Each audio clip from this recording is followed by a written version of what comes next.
This meeting is being recorded. So let me start with birthday. So if you were given to do a birthday prayer or a birthday speech, a little talk on a birthday, how can you use the 7 Talanoa framework on any of that?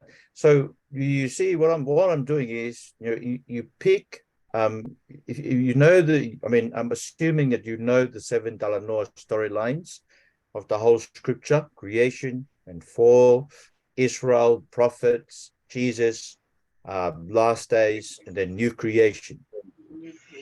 So any passage. So what I'm doing here is I'm just picking a passage, one passage from each of those sections within them, and I'm using that, and I'm drawing on that to give this short talk on birthdays.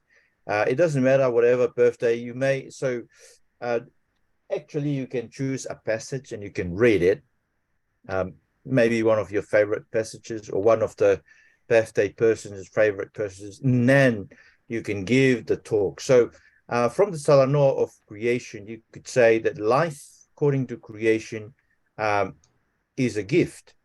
It's given by God. We didn't deserve it. We didn't decide.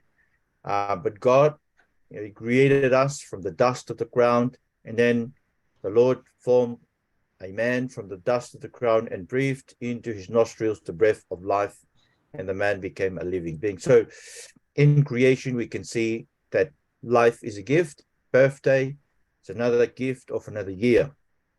And when we come to the fall, Genesis 3 to 11, we can see that life is but the mercy of God, for we have all sinned and we all deserve death. Genesis 6:5 says that the Lord saw how great the wickedness of human race had become on the earth, and every inclination of the thoughts of the human heart was only evil at all times. And you know that even after the flood, this situation of sinfulness in the human heart remains. It didn't change. So the fact that we have another birthday is the mercy of God. Sometimes, people tend to think that maybe they're good enough, or maybe they have some, God is preserving them because they're useful at something. But I think it's just arrogance. I just take those kind of thoughts as us being arrogant. I think we should all come to terms with the fact that we're all sinful. We don't deserve one moment of life in this life. But God, in His mercy, has given us to live, and therefore we have a birthday. So when we get to the Talanoa of Israel, we find that longevity or long life depends on obedience to the word of God. So, for example, Deuteronomy 30, verses 15 to 20. See, I set before you today life and prosperity, death and destruction.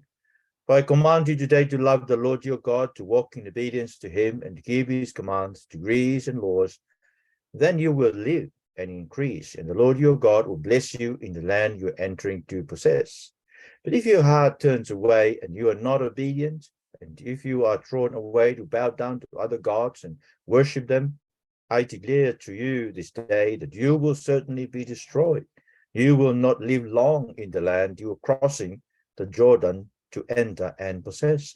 This day I call the heavens and the earth as witnesses against you, that I've set before you life and death, blessings and curses. Now choose life, so that you and your children may live, and that you may love the Lord your God, listen to His voice, and hold fast to Him. For the Lord is your life, and He will give you many years in the land He swore to give to your fathers, Abraham, Isaac, and Jacob. So you see, in Israel, longevity or long life depends on how you disobey in your obedience or your disobedience to God's word. So, it's important to encourage people on their birthdays to realize that God is giving us opportunities to turn to His word, because long life depends on that. And it's not only, it depends here, a life here on earth depends on that, but also eternal life depends on us surrendering to the word of God. Now, when we come to the prophets, you see that leading people to righteousness will make you live among the stars. So for someone's birthday, It probably another opportunity for him, if they are a Christian, to lead people to righteousness. So this is Daniel chapter 12, verse 3. And Daniel is saying, those who are wise will shine like the brightness of the heavens, and those who lead many to righteousness like the stars forever and ever. So you see that if you spend your life, whatever it is you're spending your life, if you spend your life leading people to righteousness, or in other words, leading people to Christ, you will be like the stars forever and ever. And then when we come to Jesus, we can see that life, another birthday is an opportunity for a person to build their life upon the rock, which is the word of God, so that they will escape the storm of God's wrath. It's important to remind people that we will die, all of us will die once and face judgment. And that's the storm that Jesus is talking about here at the end of the Sermon on the Mount, Matthew 7, 24 to 27. Therefore, everyone who hears these words of mine and puts them into practice is like a wise man who built his house on the rock. The rain came down and the stream rose and the winds blew and beat against that house, yet it did not fall because it had its foundation on the rock. Now, the storm that he's talking about here is the storm of judgment. How do I know that? If you look up at verse 21 to 23, where Jesus is talking about not everyone who says to me, Lord, Lord, will enter the kingdom of God, of heaven, but only the one who does the will of my Father is in heaven. Many will say to me on that day. See, that day is the day of judgment, and that's the day of the storm. And therefore, either you die and you face God's judgment, or Jesus returns and bring judgment. If you're still alive, we will all face judgment, and therefore it's important for us to build opportunities. Our birthdays are opportunities for all of us to build our life upon the word of Jesus, which is the rock. See, but everyone who hears this word of mine and does not put them into practice, like a foolish man who built his house on the sand. The rain came down, the streams rose, and the wind blew and beat against that house, and it fell with a great crash. So you see that another birthday is an opportunity for us to continue building, if we are Christian, continue building on the rock, which is God, Jesus' word. Now, when we get to the last days, we can see from 2 Peter 3 that life is the Lord's patience with us, not wanting anyone to perish, but everyone to come to repentance. You see, the fact that we are still alive, the fact that we're given another birthday, another year, is, it's a sign to us, or it's an affirmation to us that our Lord is patient with us. See, 2 Peter 3, verse 9 says that the Lord is not slow in keeping his promise. By the way, this is talking about the promise of the coming of Jesus. Because some people were saying that, the promise of Jesus coming is taking him so long, 2,000 years now. But even in the first century, people were already saying that Jesus is taking so long to return, and therefore maybe it's not happening. And so therefore Peter is saying, the Lord is not slow, but the fact that he's slow in keeping his promise to return, as some has understood, he's not slow, but he's patient with us, not wanting anyone to perish, but everyone to come to repentance. And so therefore, another year, another birthday, is God's patient with us, not wanting anyone to perish, but all of us to come to repentance. So it's always good to remind people in their birthdays that is why we give it another year. It's an opportunity to turn to God. And then when we come to the new creation, Talanoa of birthday and the new creation, it tells us at the end, our destiny is that we will serve God to eternity. See, it says in Revelation 2, 3, and 4, no longer will there be any curse. The throne of God and of the Lamb will be in the city, and his servants will serve him. And they will see his face, and his name will be on their forehead. So the fact that we will serve God and the Lamb at the end tells us that, you got to start serving God here. You got to start turning to God and start enjoying hearing him speaking to you through his word, and enjoy gathering with his people to pray, because see, in heaven, it's intimate fellowship with God forever. We will see him, and we will hear him. We will talk to him. And so prayer, Bible reading, the only two things that will last to eternity. And I think life is an opportunity to worship God, for worship is our destiny in the new creation. So you see that this is just a very quick, very short kind of talk you can give in a birthday. See? One way of of making it a little different is that you can choose other passages. Maybe you can start by saying it's life is a gift, or when we get to the fall, you realize that death is approaching to all of us because of the fall. And then you can go on through that. Death comes to us when we get to the story of Israel. You can see that there is a promise in Israel, as we will see later on, that Satan is responsible for death. The children of Job will under God. Satan doesn't do it on its own. Under God, it's only Satan doesn't act on its own. He has no authority of its own. His authority is always given by God, and so this is why we can always ask God to restrict Satan. But anyway, so this is it. So birthday, creation, life is a gift. For life is the mercy of God. Israel, life depends on your obedience to God's word. Prophets, if you lead people to righteous life, it's an opportunity for you to lead people to righteousness so that you would live amongst the stars. Jesus, life is an opportunity to build your life upon the rock. And when we get to the last days, life is an opportunity to come to repentance together with the rest of creation. And then we get to the new creation. We see that we are all destined, well, us, the people of God, are destined to serve God, to worship God forever. And therefore, it will be good to use our time wisely here on earth to worship God. So that's how you can use the 7 Talanoa framework to give a short talk in a birthday. And I hope that'll help you. But then, what about a funeral? What happened in a funeral? So if, sometimes,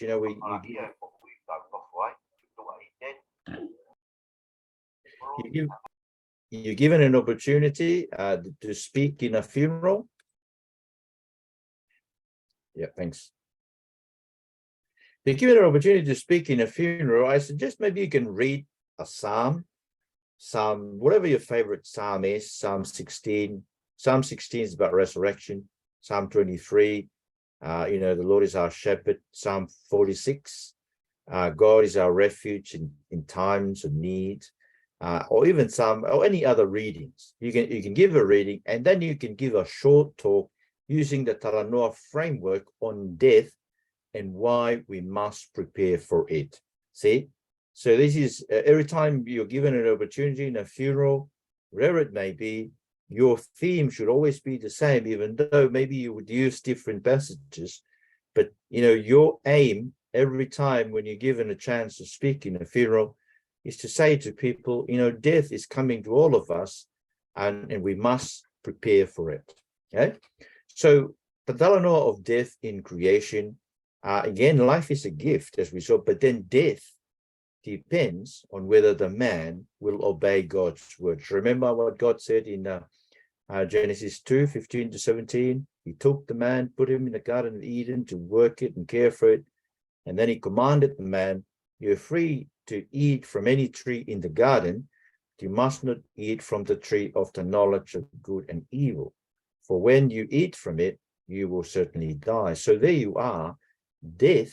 So you're giving a talk in a funeral. You say, look, death, in the beginning, there was no death.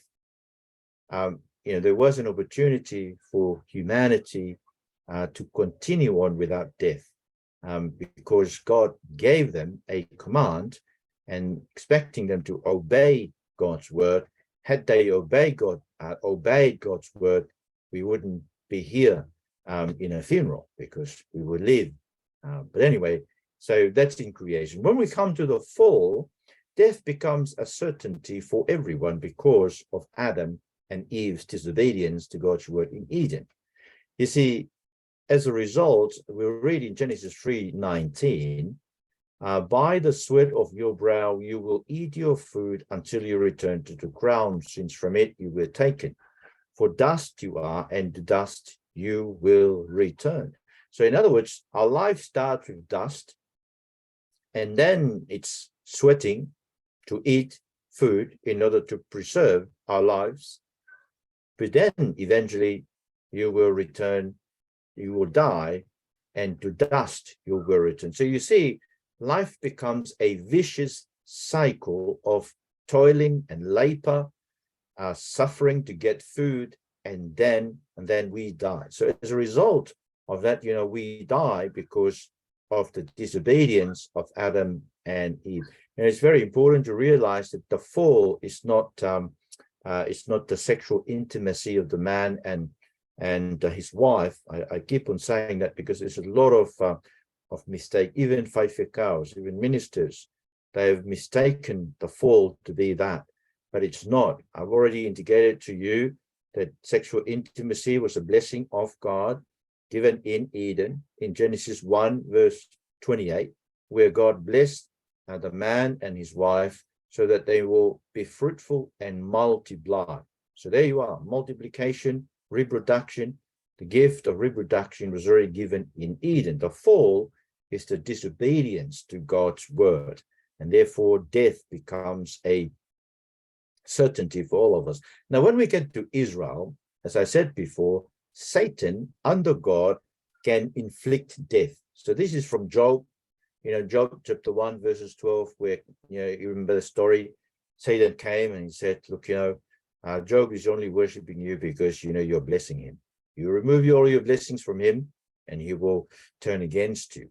And then the Lord said to Satan, very well, then everything he has is in your power, but on the man himself, do not lay a finger. Do you see that? It's beautiful how God restricts Satan, right? You can touch the possession of the man, everything, but not the man. You would not lay a finger in. And that's what Satan did. So he went out and then he did all kinds of things to his possession, including verse 18, where when Job was told, and I believe this was really heart-wrenching for Job, when he was told while he was still speaking, so one of the servants was still speaking, explaining to Job what was happening, yet another messenger came and said, your sons and daughters were feasting, drinking wine at the eldest brother's house, when suddenly a mighty wind swept in from the desert and struck the oldest, struck the four corners of the house. It collapsed on them and they are dead. And I'm the only one who escaped to tell you. So you see, death is even under Satan. God can give Satan the power to inflict even death on people. But then you see, every death, we're told, is a reminder we will die. And therefore, we, the living, should take it to heart, because this is Ecclesiastes chapter 7:2. It is better to go to a house of mourning than to go to a house of feasting. For death is the destiny of everyone. The living should take this to heart. See, if you are living, it's better to go to a house where there's a funeral. It's better to go to a funeral than to go to a party. Why? Because death is the destiny of everyone, and we should be reminded of it all the time. You see, the reason why the Bible always takes it to remind us, because, we tend to undermine the certainty of death. We don't really think too much about it.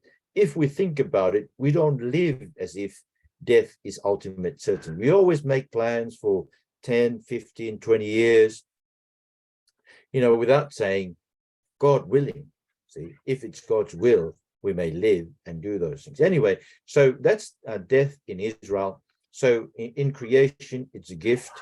In the fall, it's a certainty. Everyone dies because of sin. In Israel, it should remind us, of every death should remind us that we will die. When we get to the prophets are looking forward to the destruction of death. See, it's interesting because in Isaiah 25, verses 7 and 8, on this mountain, so this is the prophet looking forward to a time when on a mountain, he, that is God, will destroy the shroud that enfolds all peoples, the sheet that covers all nations. He will swallow up death forever. So there is an expectation God will swallow up death forever amongst the prophets. And when we come to Hosea 13:14, God is saying, I will deliver these people, that is his people. He will deliver them from the power of the grave. I will redeem them from death. So the prophets are looking forward to a time when God will deliver us from the grave, will redeem us from death, and there will be a resurrection. We saw before, in Daniel 12, how if you live and you lead people to righteous, you will shine like the stars. But even verse 2, multitudes, this is Daniel 12, multitudes who sleep in the dust of the earth will awake, some to everlasting life, others to shame and everlasting contempt. You see, the resurrection, there's always a general resurrection where some to everlasting life. And we know that those to everlasting life are those whose lives have been directed by the word of God, others to shame and everlasting contempt. So everyone will be raised in the end, but there are two types of people who will be separated in that general resurrection, those to everlasting life and those to everlasting condemnation in hell. Then when we come to Jesus, Jesus is the resurrection and life. Remember, this is a funeral. And so it's important to give people hope, and that by saying that Jesus is the resurrection life. And so whoever believes in Jesus, Jesus says, will not die. So John 11:25-26, Jesus is speaking to Martha, the sister of Lazarus. Jesus said to her, I am the resurrection and the life. The one who believes in me will live, even though they die. And whoever lives by believing in me will never die.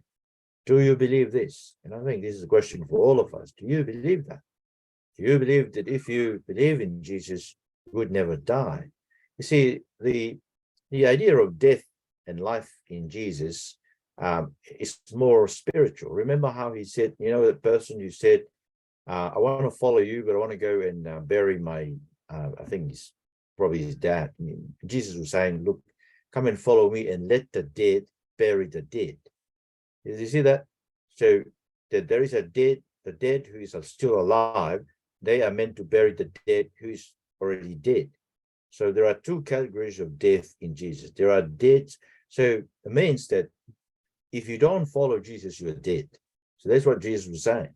Life is found in being intimate with Jesus, following Jesus, loving Jesus, living for Jesus, and denying yourself, taking up your cross, following Jesus. Now, but there is a resurrection even for us in death. See, Jesus was talking about if you believe in him, though you die, you live. And that's Jesus confirms that here in Mark 12, when he says, now about the dead rising, have you not read in the book of Moses, in the account of the burning bush, how God said to him, that is, said to Moses, I'm the God of Abraham, the God of Isaac, and the God of Jacob. He is not the God of the dead, but of the living. And he's talking to the Sadducees. The Sadducees were like the materialists of today. They did not believe in the resurrection or the supernatural. And so Jesus is saying to them, look, when God spoke to Moses and said, I'm the God of Abraham, Isaac, and Jacob, they are still alive before God, even though their bodies are there in the grave at Machpelah. Their bodies are still in the grave. So it's the same with us. One day our bodies will be put in the grave, but we will be alive. Paul says that we will depart and go and be with the Lord. Anyway, so on the last day, Jesus will bring about the general resurrection. John 5, 28, 29, do not be amazed at this, for a time is coming when all who are in their graves will hear his voice and come out. Those who have done what is good will rise to live, and those who've done what is evil will rise to be condemned. You see, it's the same what Daniel was telling us. There will be a general resurrection, a resurrection to eternal life, and the resurrection to eternal condemnation. It's the same what Jesus is saying here. We're gathering in a funeral. Life is not the end. Jesus will come back and will raise all of us. So those who abide in his word will be with him in the kingdom. See, because that's what Jesus is saying at the end. Many will say in Matthew 7, and I'm reading from verse 2, many will say to me on that day, so the day of judgment, the day of the general resurrection, Lord, Lord, did we not prophesy in your name, and in your name drive out demons, and in your name perform many miracles? Then I will tell them plainly, I never knew you. Away from me, you evildoers. And then, he goes on then, that we saw before, about everyone who hears the words of mine and puts them into practice. So if you don't put the word of Jesus into practice in your life, you're an evildoer, and you will not escape the judgment. And so when we get to the last days, Talanoa of death in the last days, all of us are appointed to die once, appointed by God to die once, and then to face judgment. That's Hebrews 9:27. Just as people are destined to die once, and after that to face judgment. So we're gathering in a funeral. This man is dead, but you, everyone who is here in the funeral, gathering here, we will also die. We're all appointed to die once and then to face judgment. See, and those who die in the Lord are blessed, for they will rest from their labor, and their deeds of endurance in keeping with God's word in faithfulness to Jesus will follow them.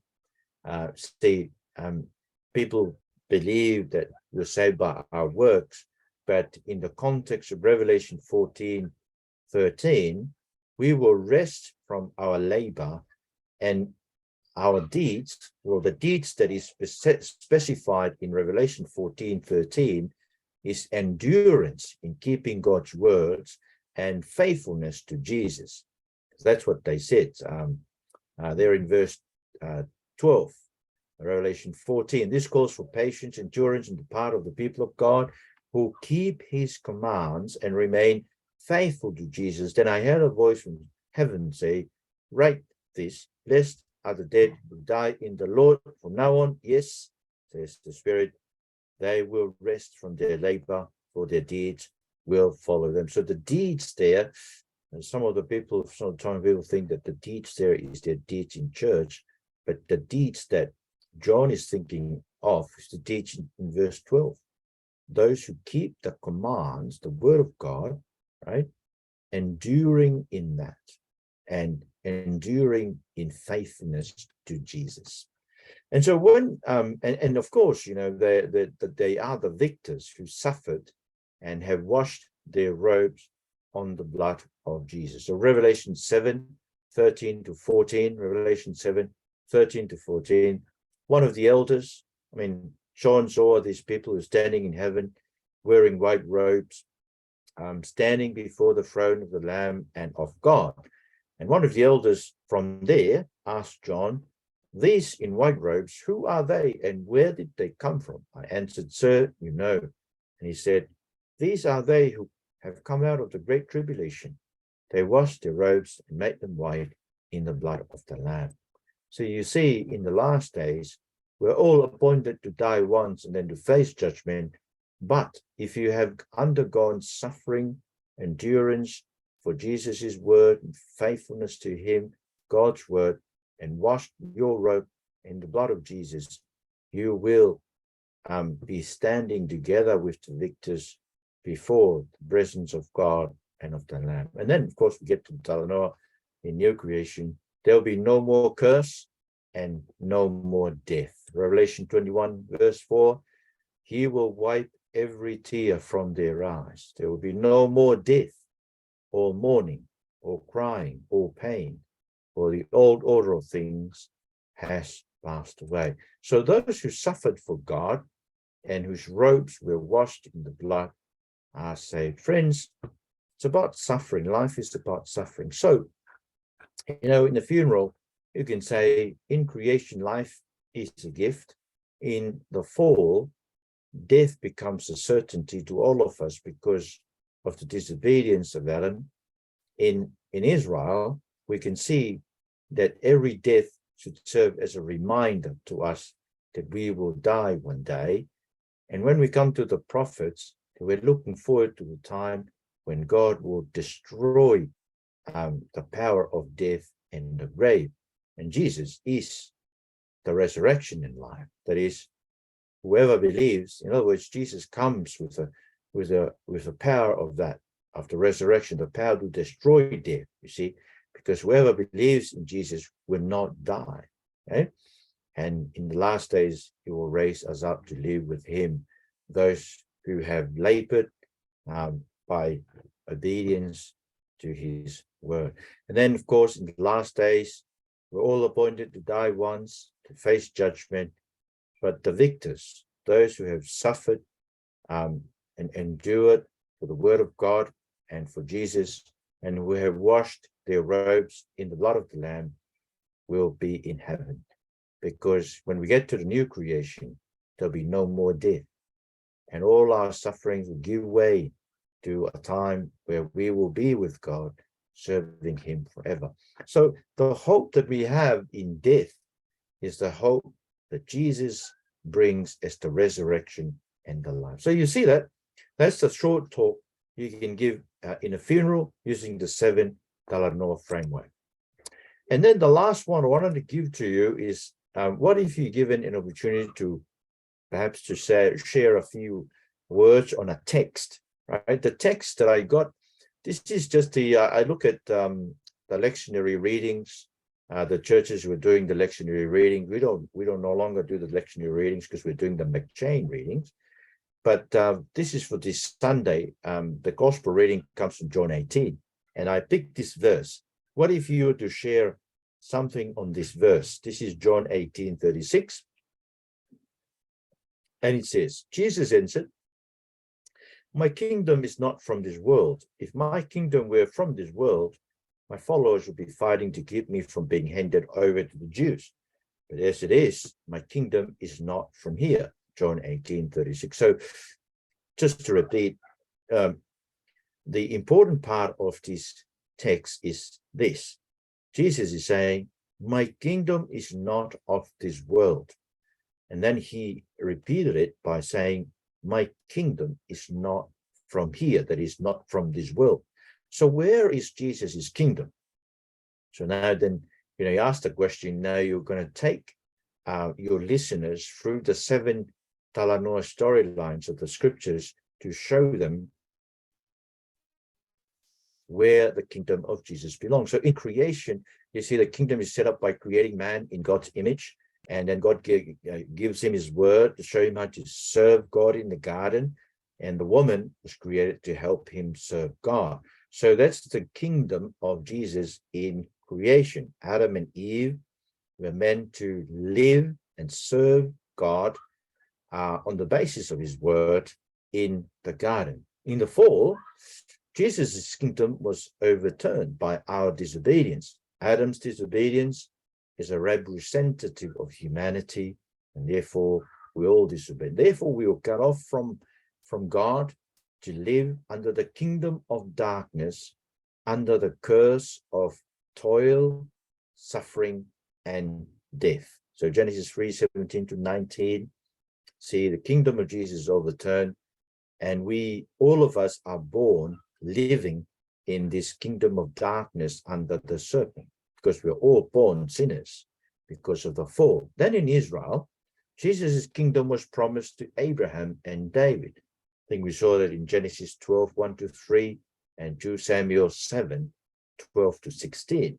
It's promised to Abraham and David as a great nation of people blessed through Abraham, living under the rule of the son of David, who is the Son of God, ruling from David's throne over David's house forever. So the big kingdom of God will be the house of David, the family of David. And David tells us in Psalm 95 that this kingdom is not an earthly kingdom, it's a heavenly kingdom. You know how he says, Psalm 95, today, if only you would hear his voice, do not harden your heart. So he's speaking to people who are already living in the promised land, and they thought that the promised land was the place where they would be resting with God, finding rest from all their labor. But no, says David, don't harden your heart as you did in Meribah, as you did that day in Matzah, in the wilderness, where your ancestors tested me. They tried me, though they had seen what I did. 40 years I was angry with the generation. I said, they are a people whose hearts go astray. They have not known my ways. So declared on oath in my anger, they shall never enter my rest. So they haven't entered the rest yet. And David is saying, even today, if you hear his voice, surrender to him. Believe the word. Obey the word. So there you are. The kingdom of God, though promised to David and Abraham, as if it were to be an earthly kingdom, David says to us, it's not an earthly kingdom, it's a heavenly kingdom. So when we get to the prophets, we see that it's a promised kingdom. It's a kingdom that to be a united kingdom. Remember, the kingdom was divided under King Solomon's son, Rehoboam. It was divided into the 10 tribes, the northern kingdom and the southern kingdom of Judah. But the kingdom that the prophets are looking forward to will be one kingdom, and there will be one kingdom of people raised from the dead. Ezekiel 37, verse 12. This is what the sovereign Lord says, my people, I'm going to open your graves and bring you up from them. See, he's going to raise his people from the dead. And they will be people who would live under David, the resurrected David. So Ezekiel 37 verse 24, my servant David will be king over them, and they will all have one shepherd. They will follow my laws and be careful to give my decrees. So they'll be living under a resurrected David. They'll be resurrected, living under resurrected David, under a new covenant. Jeremiah 31:33. A covenant I will make with the people of Israel after the time, declares the Lord, I will put my law in their minds and write it on their hearts. See that?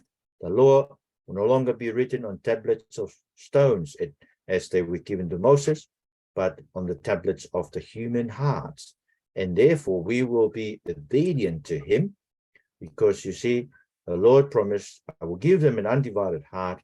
I will put a new spirit in them. I will remove from them their heart of stone, give them a heart of flesh, and then they will follow my decrees and be careful to keep my laws. Do you see?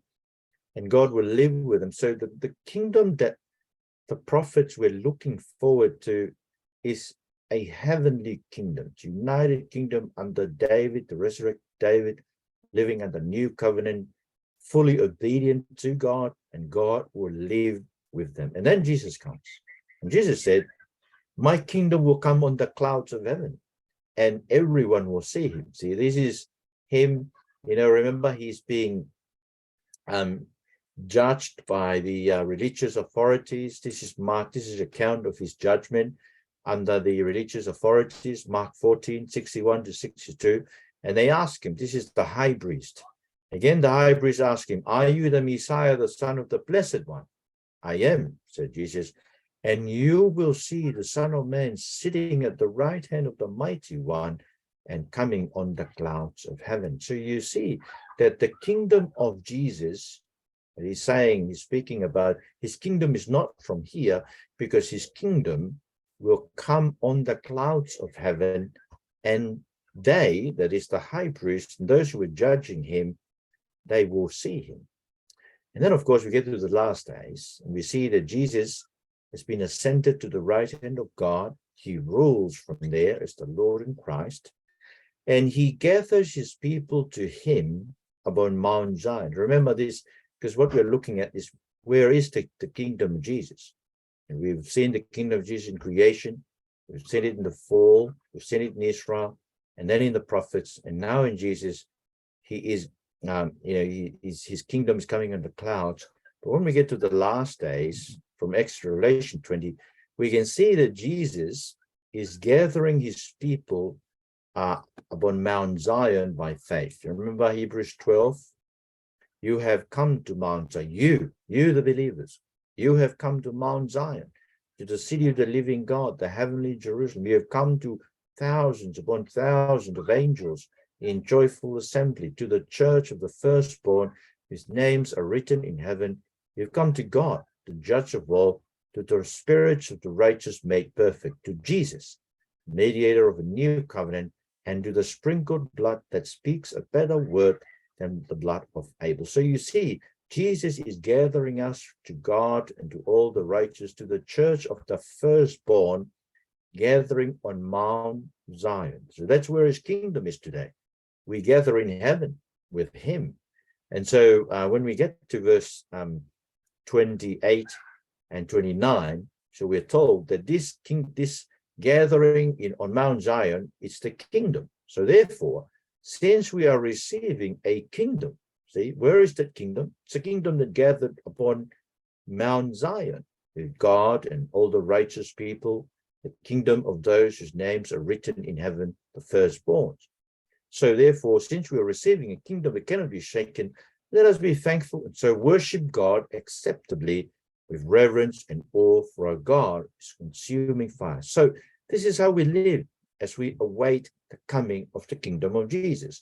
We are a people who worship God with reverence and awe, because our God is a consuming fire. And how do we worship? Well, through our lifestyle. See, we love one another as brothers and sisters. We show hospitality in receiving each other.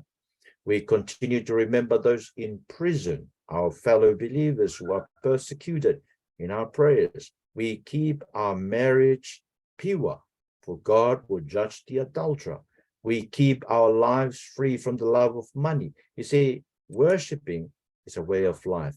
And we live like that until the last trumpet, because that's what we are awaiting. We are awaiting the last trumpets when we will all be changed in a flesh, in a twinkling of an eye, at the last trumpet. And then, of course, we get to the new creation. Jesus' kingdom will gather his people into it and comfort them.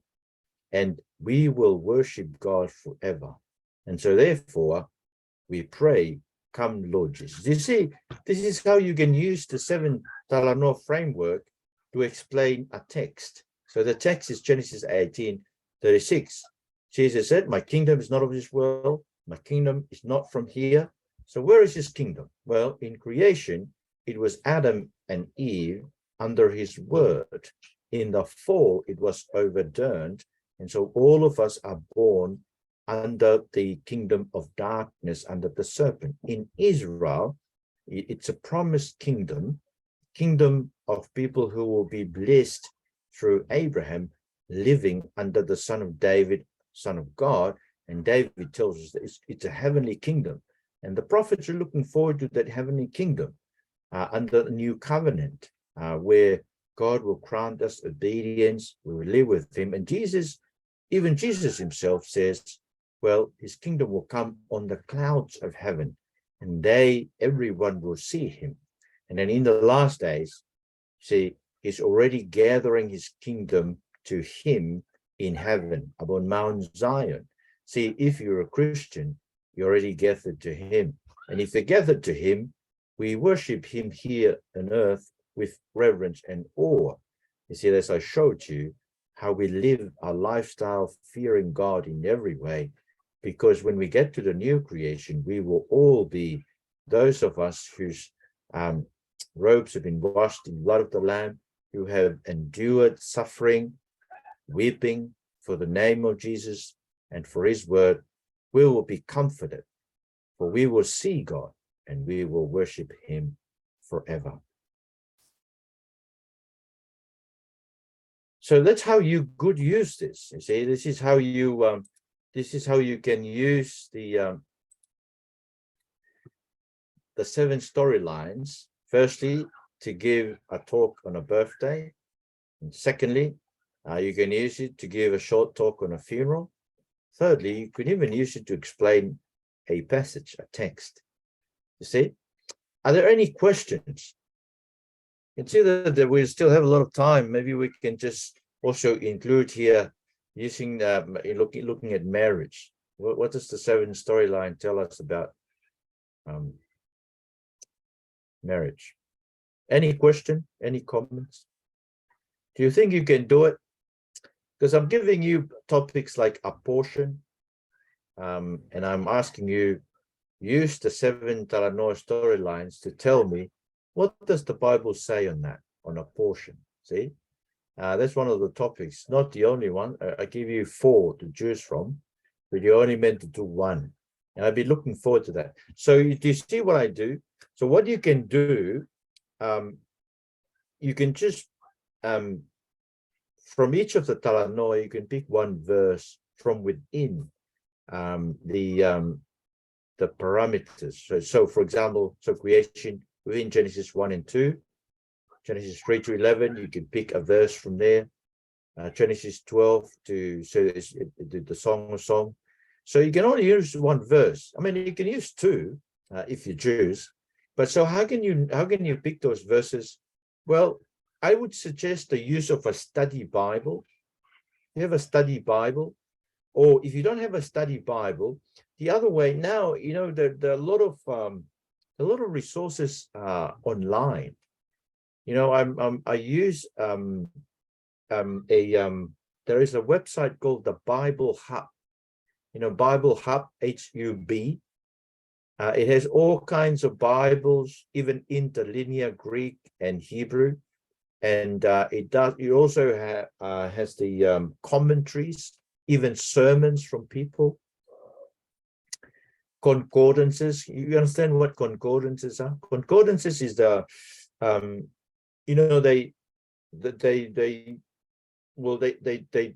go through topics, biblical topics, and they show you where those topics occur in the Bible, right? And those can be of use to you when you come to do your assignment. Okay, so when I mark your assignments, then I'll send you that. Any question? Okay, I presume that there's no question. That means that it's all. Yep. Question. Yes, sure. So the assignment, you said to pick 1 verse. Do you want us to also include the verse in that on the paper where we got the verse from? Yeah. If it'll be good to show where the verse from. Okay. Or even if you can put the verse there as well, that'll be. All right. Thank you. Yep.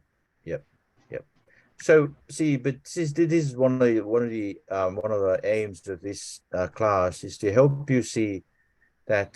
So there are 2 ways of reading the scriptures. That is, you can fixate on the verse, and sometimes people don't really know how to do that. But you can also use the whole Bible to explain a verse or to give a short talk on any topic. You see, if you're familiar with this, you can give a talk on any topic at, even at short notice, because the 7 storylines. Now, I just wanted to remind you, brothers and sisters, read your Bible.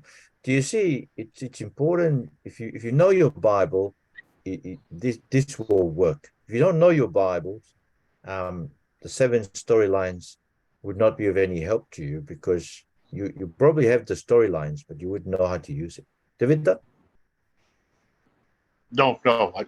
Yeah, but you see, this is very important very, very, very important to know your Bible. See, because I know the Bible, I don't have to use concordances or study Bible, but I'm just saying you can.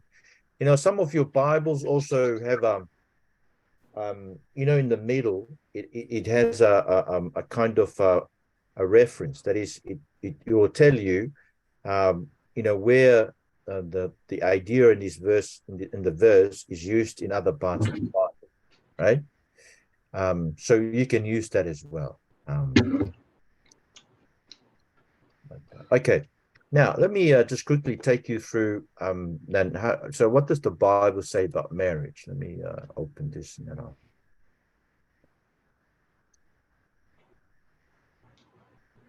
Now, it's very important because, marriage is one of the things that are being attacked now, whatever it is. And that's where the church had to make decisions. Okay, oops.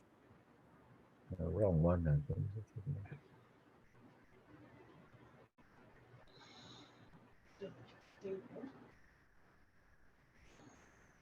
So what does the whole Bible say about marriage? See, I think before I start on that, I want to remind you, my friends, when you look at the 7 storylines of the scriptures,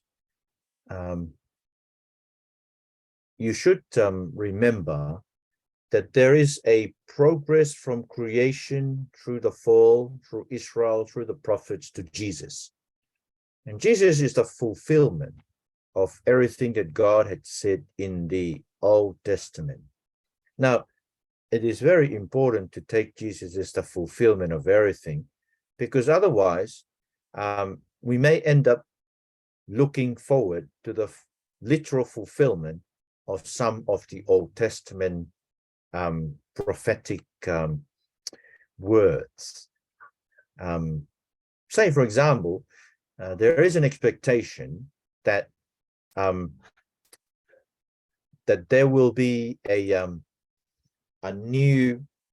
third temple built in Israel, and a lot of Christians are looking forward to that. And I'm saying, well, but what about Jesus, who said, "I will destroy this temple, raise it on the 3rd day"? Isn't that the 3rd temple? That's the ultimate temple. You see, and if we are to expect that there will be a temple in Jerusalem, are we going to go to that temple with sacrifices, animal sacrifices? So what about the sacrifice of Jesus? Do you see? This is why we should not expect any more temples. Jesus is the final temple, and therefore we should be happy with that. And we should say to people, look, I'm part of that temple. I am myself, I am a temple of God personally. The church of God is the temple of God. And, we should always live with that expectation in mind. Now, let me open these.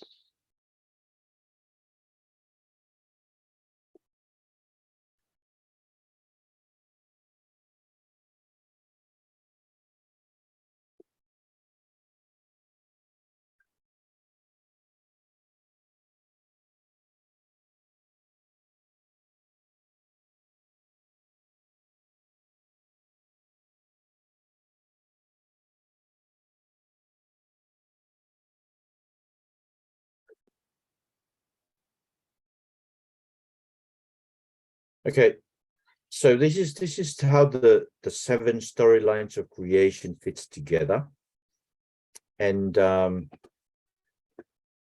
just want you to see that, so that you'd remember there is a progress from creation to the fall, to Israel, to the prophets, and fulfillment in Jesus. You see, we are here in the last days.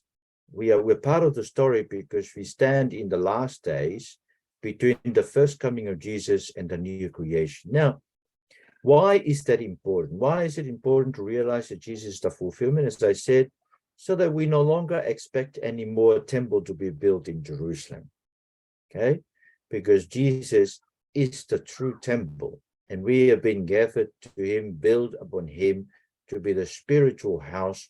We, as Christians, we are the priesthood of all believers, and we've been built on Jesus, and we offer spiritual sacrifices. See, this is why we no longer offer any animal sacrifices, because Jesus fulfilled the sacrifice.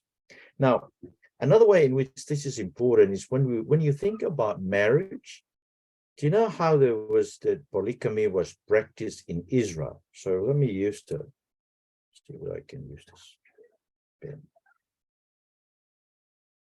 So in Israel, in the time of, since Jacob onwards, there is polygamy practice in Israel, and God does not seem to condemn. Now, does that mean that we as Christians should practice polygamy? Do you see, if we were just to pick a verse from part of the Bible, we would just be able to use it to justify anything.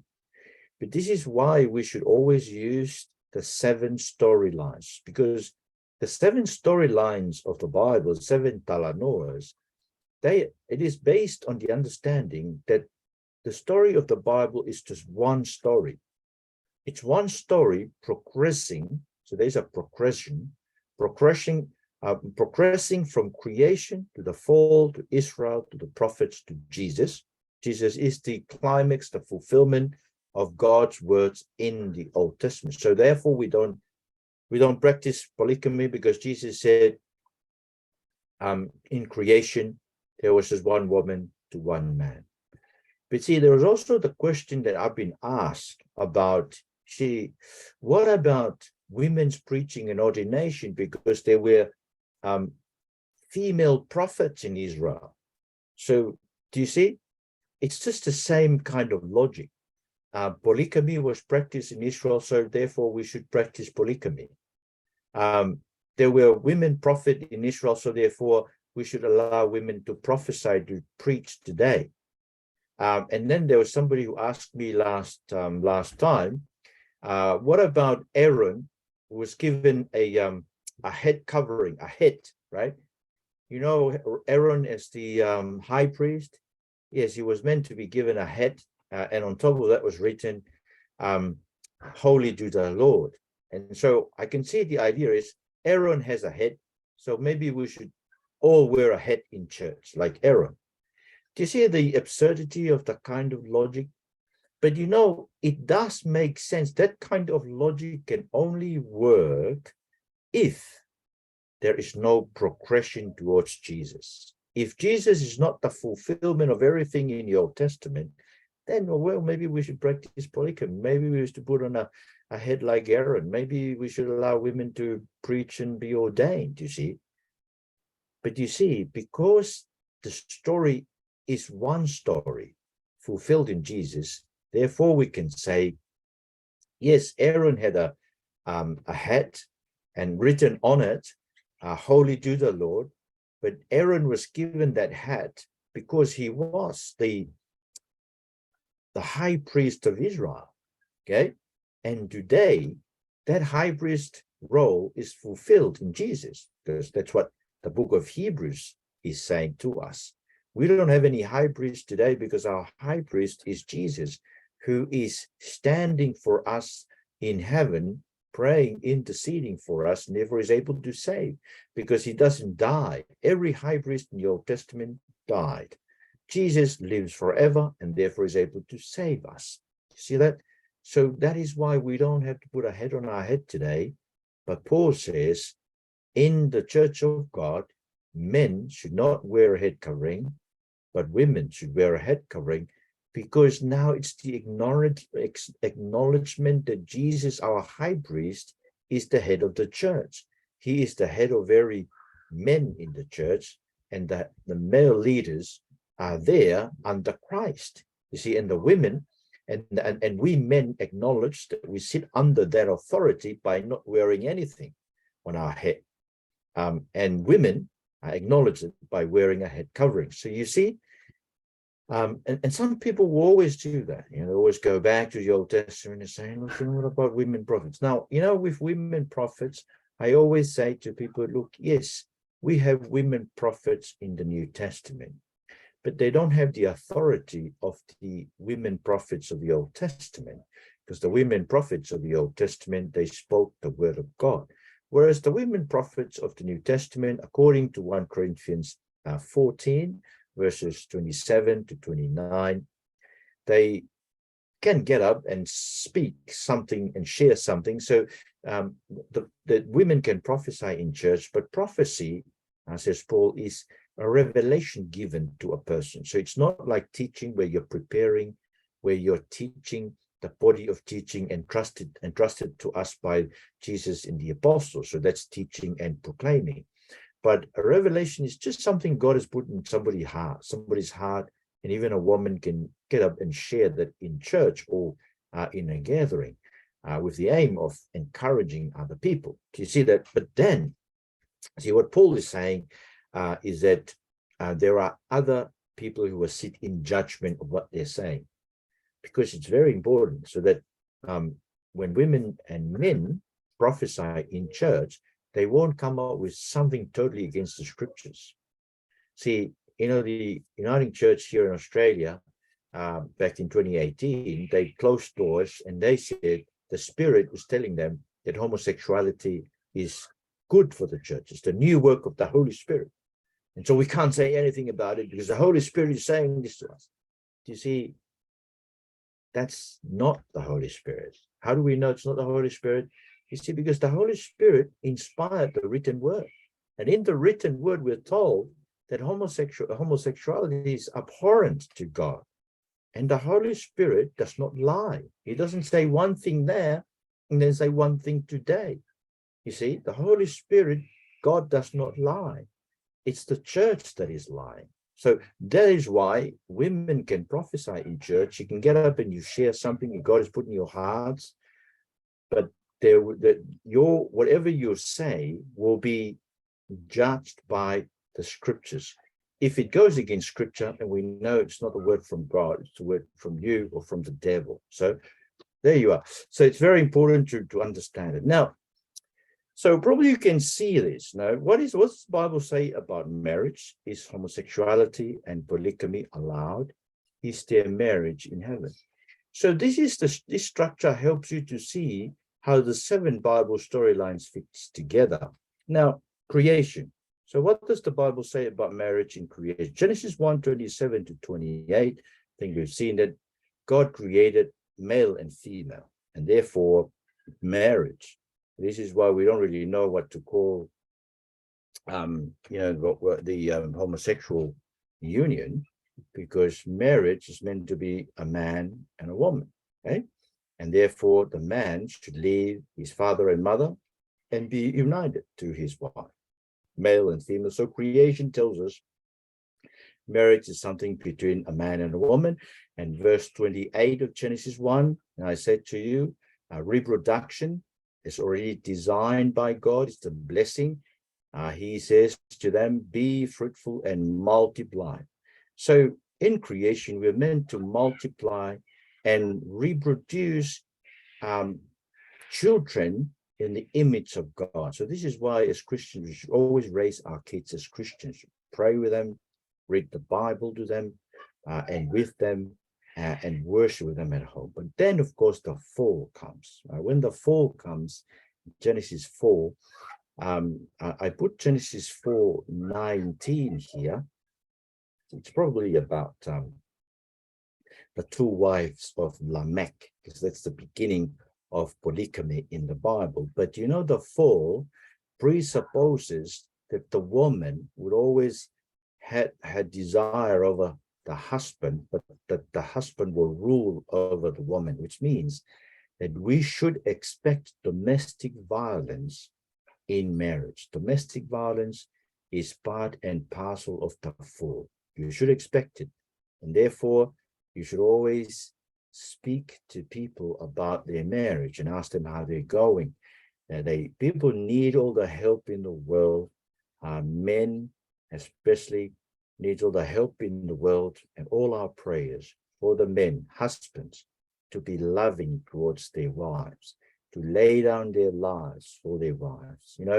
If you live in a relationship that is abusive, the man is beating you up, well, it's not worth living in. I would advise people to get up and leave, report it to the police, because it's inappropriate to continue and to live in a marriage relationship where you are being abused. So expect domestic violence, but also polygamy comes as part of the fall. When we get to Israel, Leviticus 18:22 talks about homosexuality, the inappropriateness of homosexual relationship. If a man sleeps with a man as a woman, both of them will die. You know, in the Bible, every sin is punishable by death. Do you remember that's in Eden when they were told, once if you eat the fruit of the tree of knowledge of good and evil, you will die. So sin is punished by capital punishment, death. But of course, you know, when you get to the rest of the Bible, I think God sort of reduced the sentence, and only some some sins have capital punishment. But indeed, at the end, we will all die because of it. So homosexuality is also part of those. And even Leviticus 20:13, you know, it's abhorrent. Homosexual relationship is abhorrent to God. And then when we come to 1 Kings 11, verses 1 and 2, it's the prohibition against marrying foreign women. It's talking about Solomon, who married foreign women, and therefore he was led astray. Do you remember this? That's the main reason why the kingdom was divided under his son Rehoboam, because he followed his wives, who did God worship other gods, and even though God appeared to him and warned him, he didn't turn back to God. And so this is why, you know, I always advise our children to look at marrying a Tongan, right? Don't marry an overseas person, because, you know, it's very, very difficult to marry a foreigner. Comes with different culture, different language, totally difficult for us parents to be able to relate. But even in the marriage itself, you see, foreigners in their culture, they're individualistic. We in the Tongan culture, we live in a collective communal society. That is, what belongs to me belongs to everybody. What belongs to you and your family belongs to every member of the family, or even the village in Tonga. So it's very difficult for a foreigner, for a stranger to understand that. And therefore, I always advise children, maybe you should give it to your children if it's not too late, advise them to marry a Tongan, a Christian Tongan. Now, when we get to the prophets, Malachi 2:15-16 says that God hates divorce. So therefore, when you're married, you're given, God doesn't want you to be divorced from that person. Now, if you're divorced, you know, God, there is forgiveness, but you know, you should know that if you're in a marriage and you're struggling to keep the marriage going, you should know that God does not want you to divorce, right? So that's the prophets, that's Malachi. So you see that in creation, one man, one woman. In the fall, polygamy sets in, and domestic violence is part of. So in the fall, you got to expect abuse in a marriage relationship. In Israel, you'd see homosexual sins. Homosexuality is a sin because the expectation is for marriage to be one woman and one man. And even polygamy practiced by King Solomon led him astray. And therefore we can see, do you know, if you read carefully those the stories of Jacob, every polygamous relationship in the Old Testament is not a very happy family. It's a very sad family, right? You remember Jacob, what happened to him? You know, Leah was given the children, but he loved Rachel, right? And therefore, see, Leah was very sad because, and she wanted the husband to spend time with her, but Jacob was spending most of his time with Rachel. So it must have been, Leah must have lived a very sad life. But you know, the good thing was in that story, at the end of their lives, Jacob was buried together with Leah. Rachel died on the way back, and she's buried in Bethlehem. Anyway, so polygamy is not a very happy family sort of thing in the Bible. So when you get to the prophets, marriage, God says he hates divorce. And therefore, once you're married, it is God's will for you to stay married to that person. And that's what Jesus is saying in Mark chapter 10, verses 6-9. They're questioning Jesus on the basis of divorce. And Jesus said to them, look, in the beginning, God created a male and female.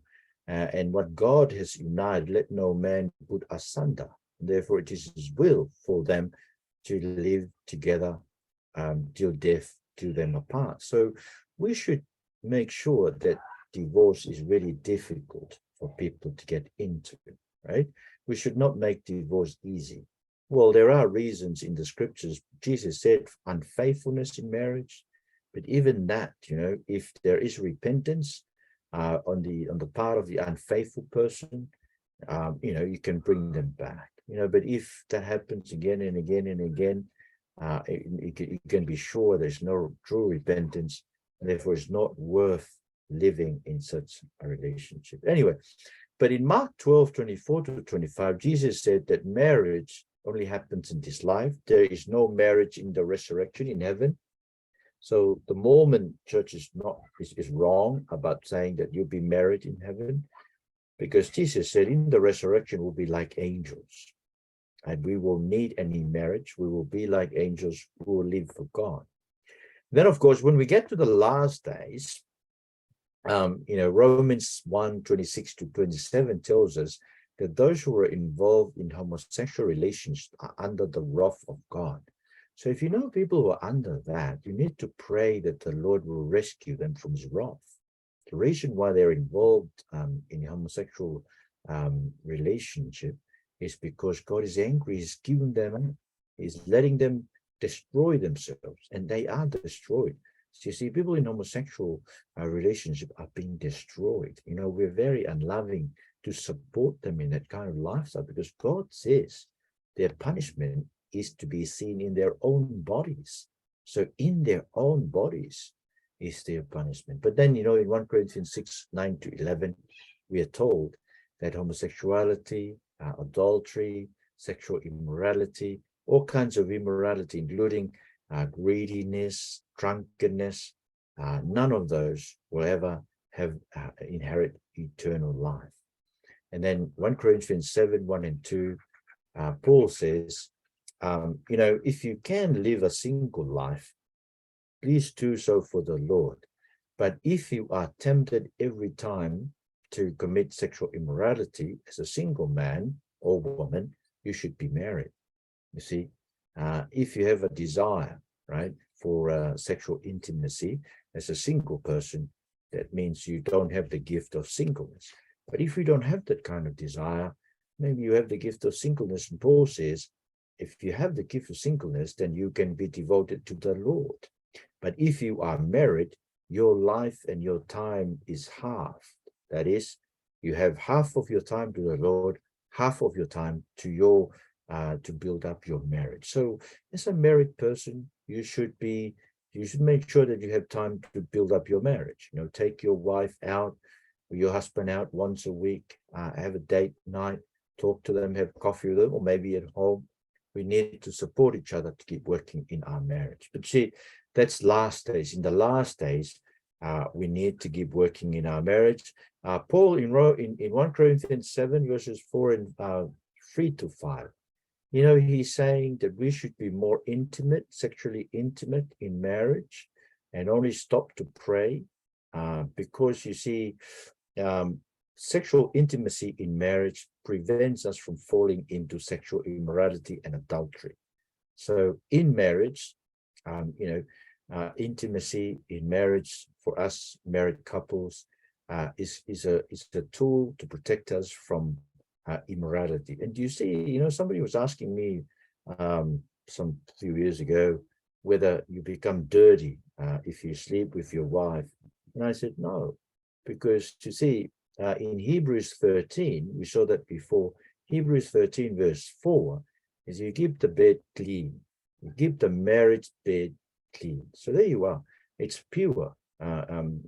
Some friends of mine from uni wrote a little booklet on sex and sexual intimacy while I was at uni, and they entitled it Pure Sex, and they're talking about sex in marriage, right? Anyway, so it is something good. God has ordained it for the reproduction of children. And then, of course, when you get to the new creation, there is the wedding. There's only one wedding, the wedding of the Lamb and his church. I heard this man who was talking, he was defending the biblical view of marriage in Oxford.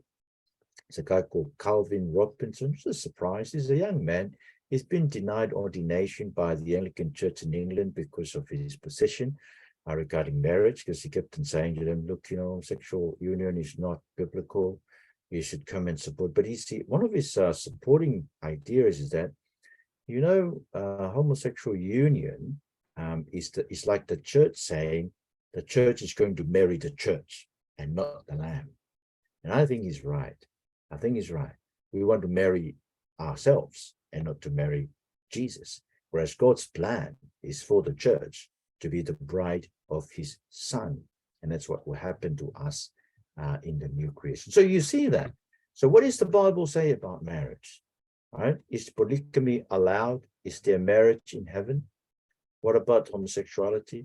We see in creation, one man, one woman. The man should leave his father and mother and be united to the wife. When you get to the fall, you should expect all kinds of abuse and abusiveness to happen within marriage, just part of the fall, domestic violence. In Israel, the expectation is for one man, one woman, even though there is polygamous relationship. There is a big warning in 1 Kings 11 that marrying foreign women will lead you away from God. And then when you get to the prophets, Malachi 2 said that God hates divorce. And in Jesus, we find the same thing. Jesus said that polygamy was not the original plan of God, even homosexuality. You know how people say that Jesus doesn't have anything to say on homosexuality? He does. He says that marriage is not one woman, or one man, one man. It's one woman, one man or one woman, to the exclusion of all others.